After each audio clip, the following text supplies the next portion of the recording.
Hi viewers, welcome to Akshaya Vlogs and Crafts. Today we are going to listen to the story of Guru Rama, a devotee of Guru Ayurappan. Krishna, a devotee from Kerala who adopted Krishna as her own child. Guru Rama. She was born in 1570 and she lived until 1640.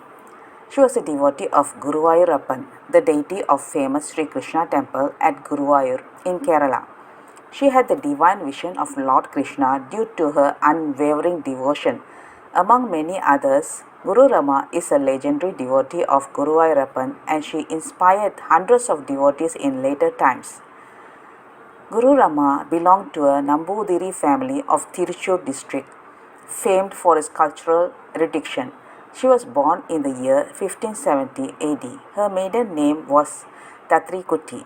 Tatrikutti was married to Gurur Nambudiri family, which is in the village of Adattu near Trishur.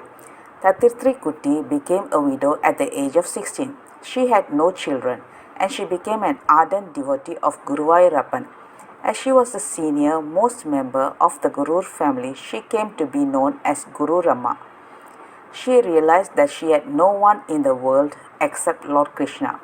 Her Nama Japam of Krishna elevated her to the highest degree of bhakti, devotion.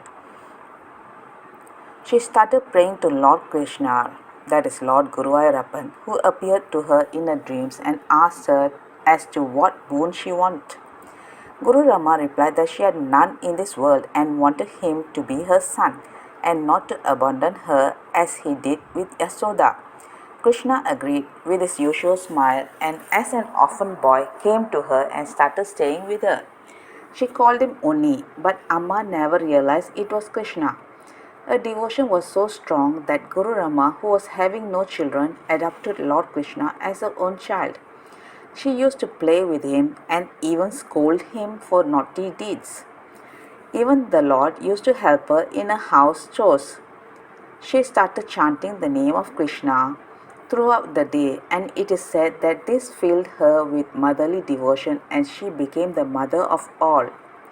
Miracles of Guru Rama. Once, a Brahmin suffering from acute stomach pain approached a famous Vilva Mangalathu Swamiyar, an ardent devotee of Krishna. Vilva Mangalam realized that the Brahmin had committed numerous sins and the stomach pain was the result of it. Vilva Mangalam told the Brahmin that there was no cure to the stomach pain and he will have to suffer it in this birth. The dejected Brahmin reached the house of Guru Rama nearby. Amma thought that the Brahmin was hungry and offered him food. The Brahmin told Amma that he cannot eat the food due to stomach pain. Guru Rama told him to pray to Lord Guru Ayurappan, who is Dhanvantri Murti, Lord of Medicine in Hinduism, and take bath in the temple tank and then come for food at a place. Accordingly, the old Brahmin went, thinking Lord Guru Ayurappa in his mind. He took bath in the temple pond and had his food at the house of Guru Rama. Guru Rama told him to perform Krishna Japa always and come for food at a place. Soon his stomach ache disappeared. Guru Rama and Vilva Mangalam Swamiyar. Vilva Mangalam Swamiyar was an ardent devotee of Krishna and it is said that Krishna used to walk in child form with him. There was another devotee of Krishna named Chemangat Amma, but she was jealous of the fame of Guru Rama. Once, Chemangat Amma entered into a tiff with Guru Rama and proudly announced that Vilva Mangalam Swamiyar comes for alms in her house. Guru Rama then told Chemangat Amma that this time he will come to her house for alms and would skip Chemangat.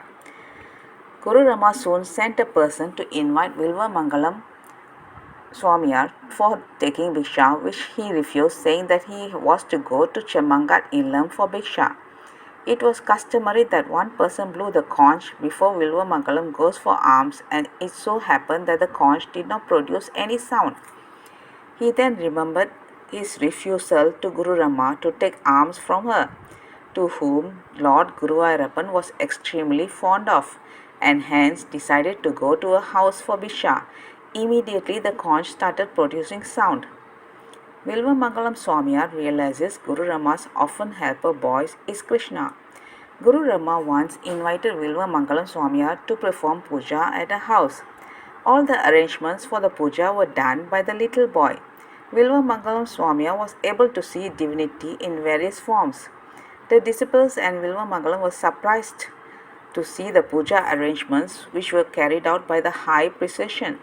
When Swamiyar started puja, the boy stood before him, and the flowers he put after chanting mantras fell on the feet of the body. The disciples were infuriated by this act of the boy and asked him to stand in one corner. The puja was performed again, but this time also the flowers put by the Swamiyar fell on the feet of the boy. Vilvamangalam Swamiyar then meditated and realized that the boy was Guruvayurappan himself who was helping Guru Rama.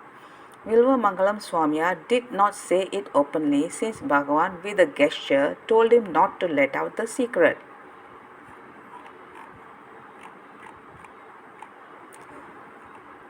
The Bhagavan stayed with Guru Rama until the end, until she passed away. That's all. Thank you. Please like, subscribe, share, and comment. Thank you. Bye bye.